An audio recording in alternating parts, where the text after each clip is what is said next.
नमस्कार। आज हम बात करने वाले हैं बिहार के चुनाव में किए गए एक बहुत ही बड़े वादे के बारे में।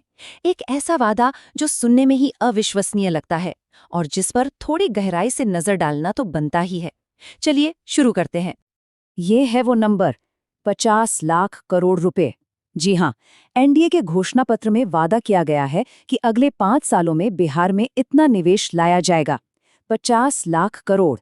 जरा इस आंकड़े को देखिए और सोचिए। और यहीं पर सबसे बड़ा सवाल खड़ा होता है, क्या इतना बड़ा वादा हकीकत बन सकता है? चलिए जरा पड़ताल करते हैं और इन आंकड़ों के पीछे की सच्चाई को समझने की कोशिश करते हैं। तो इस वादे की हकीकत को समझने के लिए हमें इसे कुछ और मौजूदा आंकड़ों के सामने रखकर देखना होगा, तभी पूरी पिक्चर साफ हो पाएगी। तो शुरुआत करते हैं पूरे भारत से। देखते हैं कि देश भर में विदेशी निवेश यानी एफडीआई का क्या हाल है। देखिए, जो सरकारी आंकड़े संसद में रखे गए, उनके मुताबिक 2014 से 2024 के बीच, मतलब पूरे 10 साल में, पूरे देश को जो टोटल एफडीआई मिला वो था करीब 63 लाख करोड़ रुपए। याद रखिए, ये पूरे देश का 10 साल का आंकड़ा है। ठीक है, ये तो हुई पूरे देश की बात। अब जरा वापस बिहार पर फोकस करते हैं और देखते हैं कि असल में बिहार ने हाल के सालों में कितना निवेश अपनी तरफ खींचा है। और यहाँ असलियत थोड़ी चौंकाने वाली है।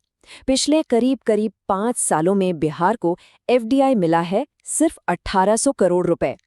कहाँ 50 लाख करोड़ का वादा और कहाँ 1800 करोड़ की हकीकत। ये जो चार्ट है ना, ये पूरी कहानी एक ही बार में बता देता है। एक तरफ देखिए बिहार का असल एफडीआई, जो इतना छोटा है कि बार मुश्किल से दिख रहा है। फिर देखिए गुजरात जैसा राज्य, और उसके बाद बिहार का वो आसमान छूता हुआ वादा। फर्क साफ है। मतलब देश के टोटल एफडीआई में बिहार का हिस्सा कितना है? सिर्फ 0.08%। 0.08%।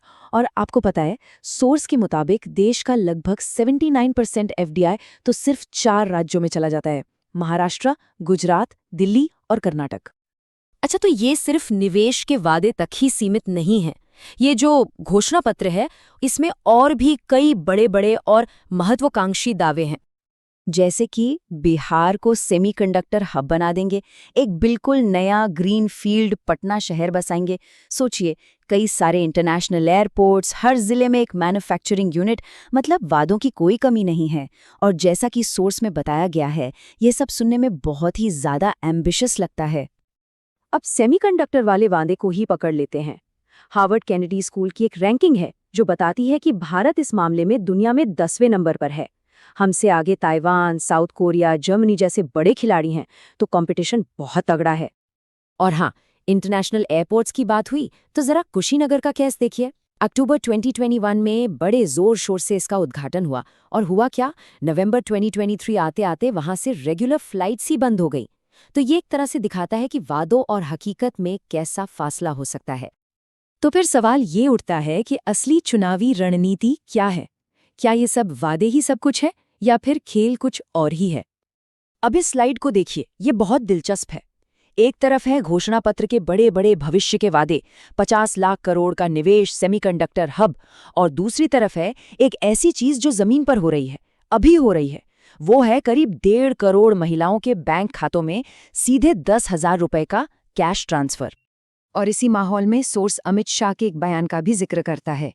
उन्होंने कहा, बटन इतनी जोर से दबाना कि करंट इटली में महसूस हो। अब इस बयान को लेकर सोर्स में भी थोड़ी हैरानी जताई गई है, खासकर इसलिए क्योंकि प्रधानमंत्री मोदी और इटली की प्रधानमंत्री के बीच रिश्ते काफी अच्छे हैं।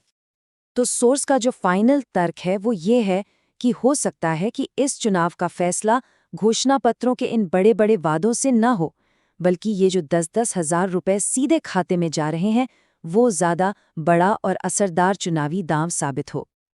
तो आखिर में हम इसी एक बड़े सवाल पर आकर रुकते हैं। किसी भी चुनाव पर असल में किस चीज का असर पड़ता है?